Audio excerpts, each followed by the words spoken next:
Rui Costa foi desligado do São Paulo Futebol Clube. É importante trazer que ele não foi totalmente demitido, tá? Houve ali um acordo entre ele e o Macis, porque já havia uma pressão de fato para uma saída do Rui Costa. O Rui Costa ele não atenderia algumas demandas que seriam necessárias para o São Paulo esse ano, como na venda de atletas. Além disso, alguns reforços poderiam acabar não chegando. Já existia também por parte do Macis uma pressão muito grande por uma demissão, para que ele pudesse ganhar força política nos bastidores do São Paulo. Eu contei essa história para vocês. Contei em live, depois o Gabriel Sá veio trazendo essa situação. Contamos também depois como é que estava esse cenário. A pressão política para cima do Macis para uma demissão do Rui Costa era crucial, porque é uma decisão, querendo ou não, que você toma e é popular, porque você agrada aos torcedores são paulinos e agrada também ao conselho. E tomando essa decisão de desligamento, o Macis ele ganha força política para as eleições no final do ano, seja ele um candidato à reeleição ou seja ele um apoiador de um novo candidato. Então, as negociações para essa rescisão de contrato já aconteciam e foi comunicada oficialmente neste sábado. O Rui Costa já estava sabendo também sobre toda essa movimentação, apesar de declarar que estava sempre focado nas negociações e para o bem do São Paulo. O Macis também, ele vai para os Estados Unidos, deixa o Rui Costa cuidando do futebol. Ele voltou depois da estreia do Brasil, lá na Copa do Mundo, onde ele se encontrou ali com alguns dirigentes do futebol brasileiro, com o presidente Samir Schaud da CBF, com representantes da NFL e da MLS. E aí, depois deste seu retorno, ele conversou com a sua base aliada, com a sua base que tem ajudado a tomar algumas decisões e definiram que era o melhor para este momento, essa demissão, esta queda do Rui Costa. Ele era executivo do São Paulo desde 2021, depois de 5 anos, então, 5 anos e meio, né? Ele acaba sendo desligado oficialmente do São Paulo Futebol Clube. O que você achou dessa demissão, dessa saída, desse desligamento do Rui Costa?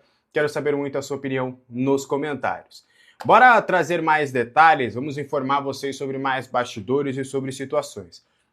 O valor da multa rescisória do Rui Costa ficou encarregado de R$ 500 mil, tá? Essa multa terá que ser paga integralmente para o dirigente e o São Paulo terá que arcar com esse custo.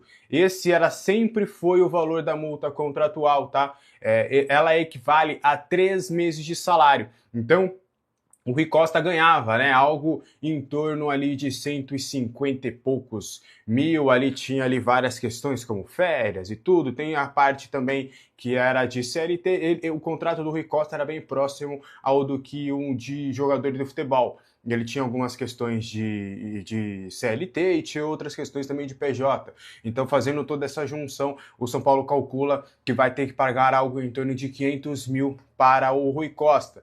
E aí o São Paulo vai ter que arcar com essa quantia. Houve também o acréscimo de algumas receitas neste meio do ano, do que a gente soube, né? Isso também fomentou a vontade e a possibilidade do Macis antecipar essa demissão do Rui Costa, porque teve algumas parcelas de vendas de jogadores que o São Paulo parcelou aí nos últimos tempos, que caiu na conta do São Paulo. Também neste mês 6, mês 6 e 7, é um mês que começam a vir algumas cotas de patrocínio, que começam a vir também umas cotas de televisão. Então o São Paulo vai ter teve um fluxo de caixa significativo para poder fazer esse desligamento, para poder de fato fazer essa demissão do Rui Costa. E agora, como é que fica a diretoria de futebol do São Paulo? O Rafinha vai assumir todos os trabalhos, então além dele ser um gerente esportivo, ele vai ser um diretor de futebol do São Paulo, ele vai acumular o cargo, pelo menos por enquanto. Então a ideia é do Rafinha fazer toda essa transição, pelo menos por hora, junto ao Macis e ao elenco, e também ao técnico Dorival Júnior. Inclusive, foi o Rafinha também conversou com os atletas, né? Teve treinamento mais cedo, hoje neste sábado. No domingo, o São Paulo está de folga, os jogadores voltam a trabalhar na segunda-feira. E aí o Rafinha comunicou ali alguns jogadores. Até sei que a relação do Rui Costa com os jogadores não era boa, mas também não era ruim. Era uma relação até não era uma relação que tinha grandes problemas assim, não. Tinham jogadores que gostavam e jogadores que não gostavam, mas não a ponto de prejudicar o dia a dia.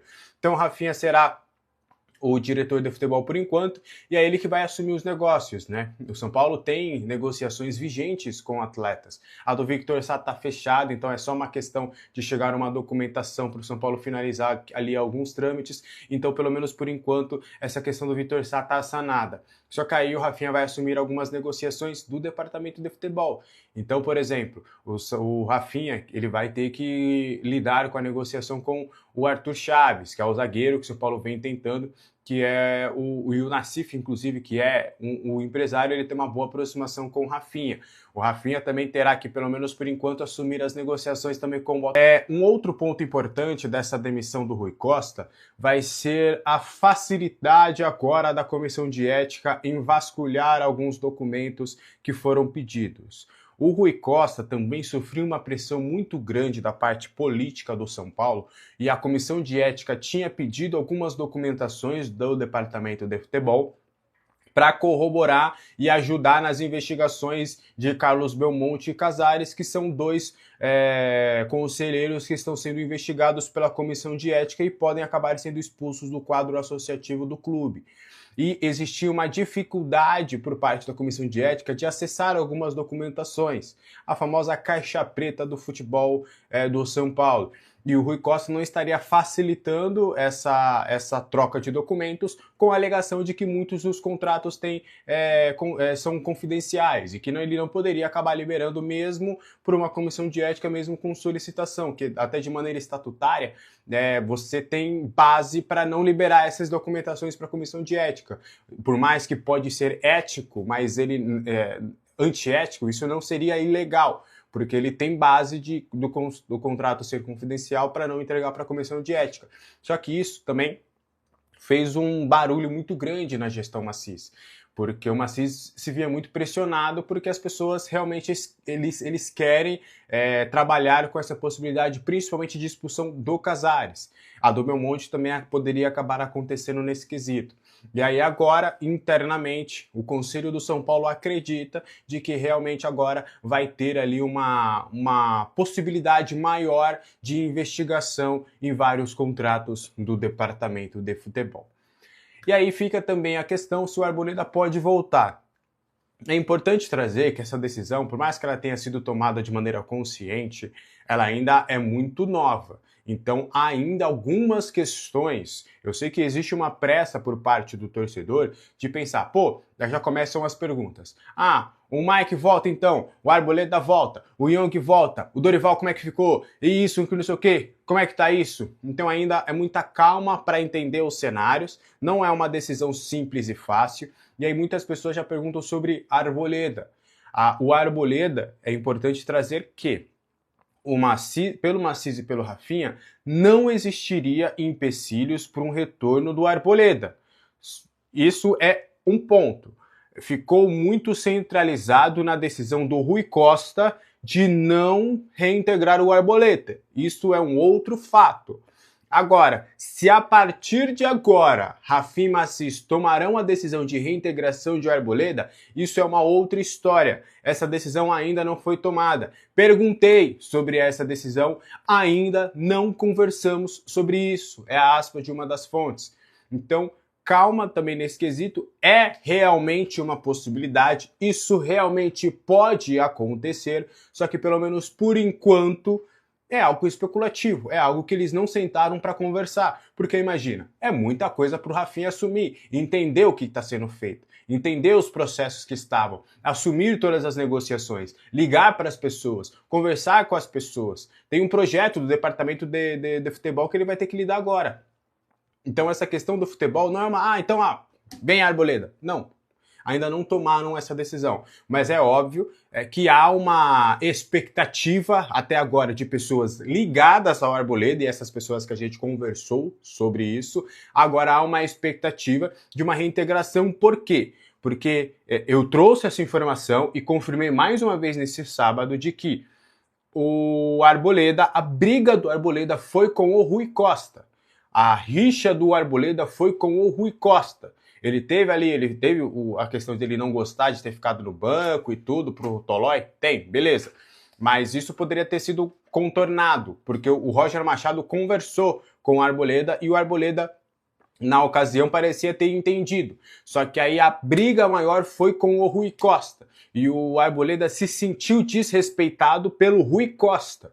Então, e a decisão de não reintegração é do Rui Costa, obviamente, apoiada por Rafinha e Macis, que nesse caso deram apoio pro Rui Costa tomar essa decisão. Mas se essa decisão partisse dessas outras duas pessoas, é bem possível, plausível, que o Arboleda pudesse... A gente até trouxe a informação aqui, o Orlando City demonstrou ou teria demonstrado interesse na contratação de Caleri para a próxima janela de transferências, vendo que o contrato de Caleri com o São Paulo até o final do ano apenas, e até agora as negociações pela renovação do vínculo não avançaram. Apesar disso, o Caleri segue priorizando a renovação, a permanência no tricolor, né? Ele já deixou bem claro a seus representantes o desejo atual. Mesmo assim, várias sondagens acontecem pelo argentino, até porque é um jogador que tem mercado, né?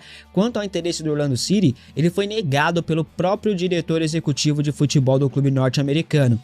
Me dá uma raiva quando o pessoal fala estadunidense, é norte-americano, ou o clube americano, né? Porque estadunidense, vai lamber sabão, vocês estão fazendo a cobertura da Copa aí, vocês são um bando de incompetente. O Ricardo Moreira, executivo do Orlando City, nega qualquer interesse do clube da Major League Soccer dos Estados Unidos em Jonathan Caleri, declaração que põe um fim nas especulações sobre a saída do centroavante do tricolor rumo à terra do tio Sam. Outros clubes monitoram a situação aí de Caleri, mas não chegou nenhuma proposta oficial até este momento. Caleri segue negociando sua renovação de contrato com o São Paulo. O novo vínculo seria ali de 2 anos, com possibilidade de renovação automática por mais uma temporada, a depender de metas, né? Ao menos para o Orlando City, o Caleri não vai. E eu posso garantir que a prioridade do Caleri neste momento é a renovação de contrato com o São Paulo, tá? Recentemente saiu a informação de que o Clube León do México também teria demonstrado interesse na contratação de Caleri, tá? Parece que é real, já que eu já tinha recebido informações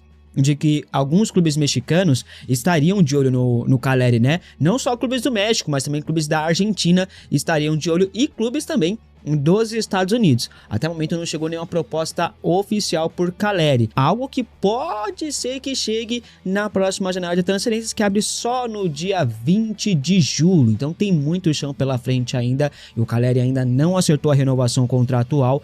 Vamos ver o que vai acontecer, qual que será o futuro do atacante argentino. No Morumbi, nos bastidores, existe um grande otimismo por parte da diretoria de que o Caleri vai renovar. A diretoria confia no desejo de Caleri, confia na identificação que ele tem com o clube, com a torcida, e tá bem tranquilo quanto à renovação contratual. Enquanto isso, clubes argentinos estão de olho, vamos ver. Falando em atacante, essa semana o Vitor Sá realizou exames médicos no São Paulo. O atacante ainda não foi anunciado oficialmente como novo reforço do tricolor, mas os exames médicos foram realizados aí no Hospital Albert Einstein. Inclusive, o Vitor Sá foi aprovado nos exames médicos, resta apenas ali conseguir a liberação antecipada junto ao Krasnodar. O vínculo de Vitor Sá com o clube russo ainda está vigente e termina apenas no dia 30 deste mês. O jogador tenta a liberação antecipada para ser anunciado logo como novo reforço do São Paulo, né? Tem boa relação com a diretoria do Krasnodar, e a ideia é que o Vitor Sá já integre o elenco do São Paulo na preparação para o retorno das competições, né? O acordo com o jogador já está totalmente encaminhado, como todos já sabem, contrato até o final de 2029, 3 anos e meio de contrato para um jogador de 32 anos. Até o final do contrato, São Paulo vai ter gastado mais de 30 milhões de reais com o Vitor Sá, entre salários e luvas, né? Por mês o Vitor Sá vai receber acima de 1 milhão de reais, salário bem alto.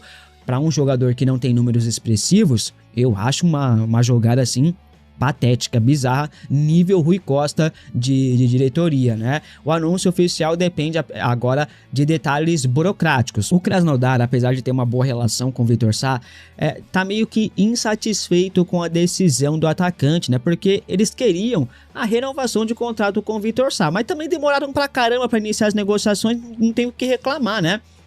Nos próximos dias, Vitor Sá será anunciado no São Paulo, será o primeiro reforço aí dessa janela de transferências do meio do ano, o 7º reforço na temporada do São Paulo Futebol Clube. Gostaram da contratação? Acha uma boa? Comente aqui abaixo a sua opinião. E ontem o André Hernan informou que São Paulo e Botafogo avançaram na troca Newton por Ferrarese, né? O jornalista afirma que falta apenas alguns detalhes, né? Um deles seria a porcentagem do Jacuipense, que detém direitos econômicos do Newton.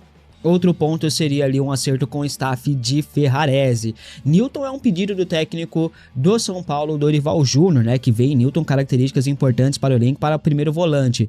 Mas tem mais detalhes aí que impedem o acordo por agora. O São Paulo entende que o Ferrarese tem valor de mercado acima do valor do Newton.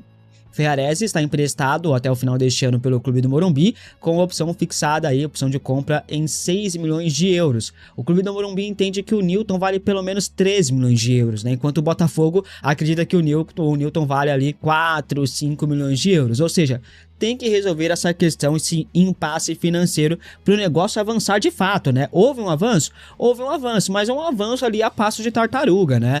E aí o São Paulo quer colocar no negócio como se fosse uma espécie de crédito, né? Esse crédito seria ali usado, por exemplo, para bater no valor da compra de Arthur. Por exemplo, São Paulo acredita que o Newton vale 3 milhões de euros. Enquanto o Ferrarese vale 6. Então o São Paulo abateria nessa questão 3 milhões de euros do Newton, restaria esses 3 milhões de crédito que poderiam ser usados para a compra em definitivo do Arthur, que tem passe fixado em mais ou menos também 6 milhões de euros, né? Se não for por esse acordo ali, nesse sentido, dificilmente teremos avanços significativos na negociação. Ao menos é o que afirma o blog do São Paulo, do Alexandre Zanqueta. As negociações seguem e podem ter avanços aí nos próximos dias. Vamos aguardar. Existe confiança de ambos os lados, mas até agora mesmo, avanço significativo para falar assim, mano, só falta assinar, não está nesse nível ainda. Resta alguns detalhes a serem resolvidos, mas ambas as diretorias acreditam que nos próximos dias pode sim resolver essa questão. O Dorival Júnior queria reforço para agora, já para se juntar ao elenco, para ajeitar o time para a volta dos campeonatos, mas até agora o São Paulo não conseguiu nenhum reforço para treinar agora com o elenco. Vamos ver se na próxima semana o São Paulo consiga anunciar aí algumas contratações, mas a lerdeza dessa diretoria, meu Deus do céu, dá até preguiça, parece o Rafinha jogando pela seleção brasileira, né? Meu Deus. E a XP Investimentos tem interesse em fechar com o São Paulo, como a gente já trouxe aqui no canal em outras oportunidades, e de acordo com a TV Tiro de Meta, que é do nosso querido colega Emerson Borges, o valor seria de 1,2 bilhões de reais. Essa proposta é considerada espetacular por parte da torcida e mixaria para outra parte da torcida. A TV Tiro de Meta trouxe uma informação de que seria uma operação como se fosse um empréstimo com juros de apenas 1,1%, 1,1%, no mínimo estranho. Quem é o louco que vai colocar uns juros ali de 1,1%? Eu acho muito pouco, mas é a informação aí do Emerson Borges da TV Tiro de Meta. E o plano, segundo ele, a divisão seria da seguinte forma: 700 milhões à vista para a quitação de dívidas, 500 milhões de reais destinados à modernização do Morumbis, sem aproximação das arquibancadas ao campo e sem a retirada da pista de atletismo, né? A empresa, obviamente, irá querer uma contrapartida. Neste caso, seria a participação em receitas específicas, tais como venda de ingresso e uma parte ali dos valores dos name rights do estádio do Morumbi. Essa é a informação que a TV Tiro de Meta noticiou na manhã de hoje ou na noite de ontem, alguma coisa. Agora, nós vamos falar de Marcos Braz. Deixa eu só falar do Marcos Braz aqui. É o seguinte, o São Paulo, ele tem hoje a necessidade de contratar um diretor de futebol, certo? O Marcos Braz, algumas pessoas vão dizer por aí que o Marcos Braz ele não viria para o São Paulo porque ele quer fazer algo lá no Flamengo, né? E isso aqui não procede de jeito nenhum, tá? Nenhum. O Marcos Braz ele pode sim. O Flamengo demitiu o Boto, e aí aquele não é o Landim, é o outro lá. O BAP demitiu o Boto, e aí ele quer o Marcos Braz de volta. Isso poderia acontecer. Mas o BAP hoje, ele é o cara, o Boto tá com ele tranquilo, contratadaço ali, vai ficar a gestão praticamente inteira, se não ficar inteira. Então não tem Marcos Braz no Flamengo. Ah, o Marcos Braz quer ter vida política lá no Rio de Janeiro. Isso poderia ser.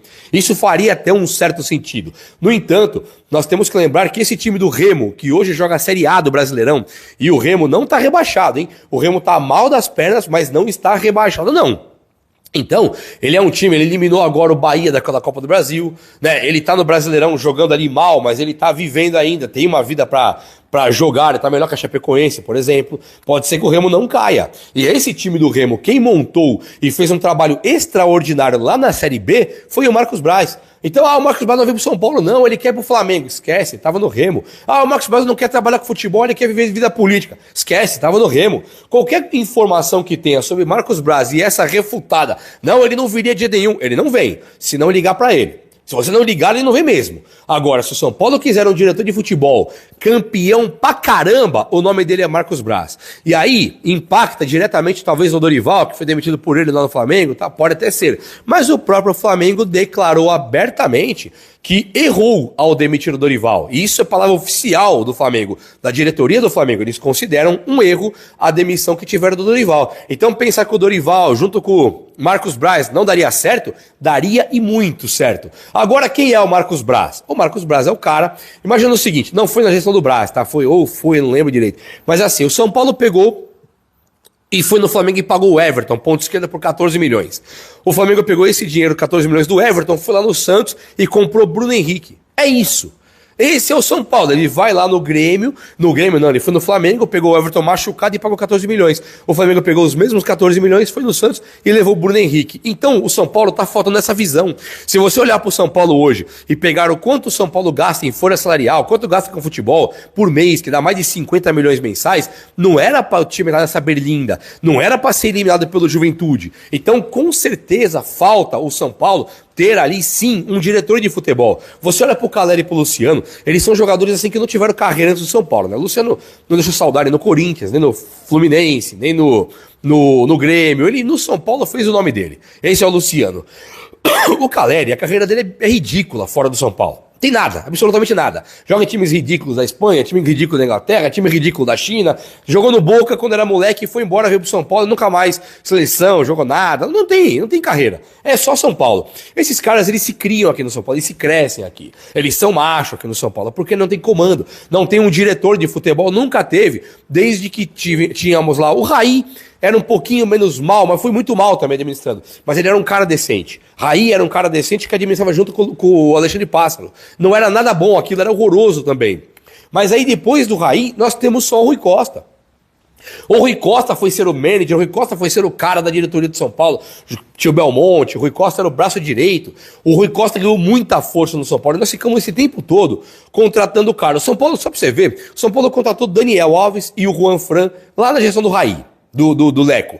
Deu errado. Aí quando veio o Casares, ele traz o Éder e o Miranda, mostrando que ele sabe também contratar um cara velho, né? O Éder e Miranda. Miranda é ídolo, o Éder não é ninguém. O Rui Costa trouxe esses dois caras. Trouxe o William, do México, 35 anos também. Sabe? Trouxe o Orejuela. Aí vamos pensar nos caras mais velhos. Depois de dar tudo errado, ele contrata o Rames Rodrigues. Deu tudo errado. Ele contrata o Rafinha. Esse deu certo. Deu tudo errado com o Rames, ele contrata o Oscar. Dá tudo errado com o Oscar, ele vai contratar o Vitor Sá e quer renovar com o Caleri. Renovar com o Lucas Moura é a pior coisa que pode ter. Então nós não temos, o São Paulo não ter sido rebaixado hoje é um milagre. O São Paulo ter vivido, apesar do Rui Costa, é um milagre. O São Paulo ele pode muito mais do que ele faz hoje e o nome pode ser o Marcos Braz. O nome pode ser o Leonardo, mas Marcos Braz hoje é um cara que está aqui no Brasil, que fez 2 trabalhos assim formidáveis, não tem cabimento comparar o Marcos Braz com qualquer outro. O mercado da bola segue movimentando os bastidores do São Paulo, e um nome que volta a ganhar força é o do zagueiro português Domingos Duarte. De acordo com o jornalista Gabriel Sá, a diretoria tricolor estuda retomar as conversas pelo defensor após a saída de Rui Costa. Domingos Duarte já esteve no radar do clube há poucos dias, mas as negociações não avançaram. Agora, com mudanças no departamento de futebol, existe a expectativa de que o São Paulo volte a analisar a contratação do jogador que atua na Europa e possui experiência em competições de alto nível, principalmente porque até o momento o atleta não assinou com nenhum clube. A busca por um zagueiro é vista como uma das prioridades do tricolor para a sequência da temporada. A comissão técnica entende que o elenco precisa de mais opções para fortalecer o sistema defensivo, especialmente pensando nas disputas do Campeonato Brasileiro e do mata-mata da Copa Sul-Americana. Apesar da expectativa criada entre os torcedores, é importante destacar que até o momento, não há confirmação oficial sobre a retomada das negociações. Tudo ainda está no campo das especulações. Mesmo assim, o nome de Domingos Duarte continua sendo bem avaliado internamente e pode voltar à pauta nas próximas horas. E você, torcedor são paulino? Acredita que Domingos Duarte seria um bom reforço para o tricolor? Deixe sua opinião nos comentários e não se esqueça de curtir o vídeo.